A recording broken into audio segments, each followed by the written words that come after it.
بلال، نماز کا وقت آ گیا، مسجد ساری بھر گئی، سب کی تمنا کہ آج بلال اذان دے، تو صحابہ نے حسن حسین کو استعمال کیا، تو دونوں کو صحابہ نے کہا حضرت آج بلال سے کہو اذان دے۔ یہ دونوں معصوم بچے آئے اور حضرت بلال کے سامنے کھڑے ہو گئے، کہنے کے چچا کہ جیسے ہمارے نانا کے لیے اذان نہ آج ہمارے لیے دے۔ تو بلال رضی اللہ عنہ پھوٹ پھوٹ کے رونے لگے، کہنے کہ میں نے قسم کھائی تھی کہ میں اذان نہیں دوں گا، لیکن میں تمہاری خاطر تو جان بھی قربان ہے، قسم تو چھوٹی سی چیز ہے، میں قسم کا کفارہ دوں گا۔ اور ایسے چڑھے چھت پر، کانوں میں انگلیاں دے کے جو ہی کہا اللہ اکبر،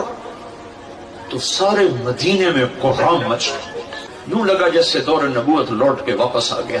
یہ شان ہے کہ محمد سے وفا تو نے تو ہم تیرے ہیں، یہ جہاں چیز ہے کیا لوح قلم